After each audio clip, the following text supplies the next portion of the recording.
যথাযোগ্য মর্যাদায় সারা দেশে পালিত হচ্ছে জাতীয় বিপ্লব ও সংহতি দিবস। টাঙ্গাইলে শোভাযাত্রা ও সমাবেশের মধ্য দিয়ে দিবসটি পালিত হয়। জেলা বিএনপির উদ্যোগে শহীদ স্মৃতি পৌর উদ্যানে অনুষ্ঠিত হয় সমাবেশ। পরে একটি শোভাযাত্রা শহরের বিভিন্ন সড়ক প্রদক্ষিণ করে। একটি বিপ্লব হয়েছিল, সেই বিপ্লবের নেতৃত্ব দিয়েছিল শহীদ রাষ্ট্রপতি জিয়াউর রহমান। তিনি বাংলাদেশকে ঐক্যবদ্ধ করেছিল, বাংলাদেশকে একটি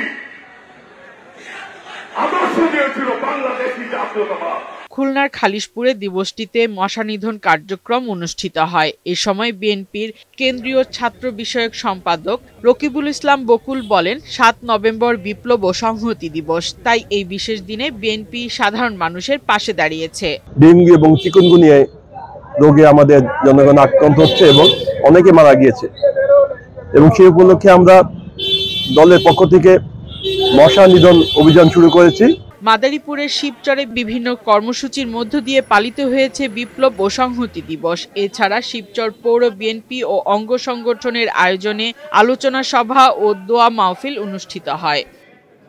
নাটোর জেলা বিএনপির আয়োজনে বর্ণাঢ্য র্যালি বের করে নেতাকর্মীরা। এর আগে সকালে জেলা বিএনপির কার্যালয়ের সামনে জাতীয় ও দলীয় পতাকা উত্তোলন করা হয়। এছাড়া নেত্রকোনায় দিবসটি উপলক্ষে শোভাযাত্রা ও সমাবেশ অনুষ্ঠিত হয়। পরে জেলা বিএনপি কার্যালয়ের জাতীয় পতাকা ও দলীয় পতাকা উত্তোলন এবং শহীদ জিয়াউর রহমানের প্রতিকৃতিতে পুষ্পস্তবক অর্পণ করা হয়। ফারহানা শিমু, বৈশাখী সংবাদ।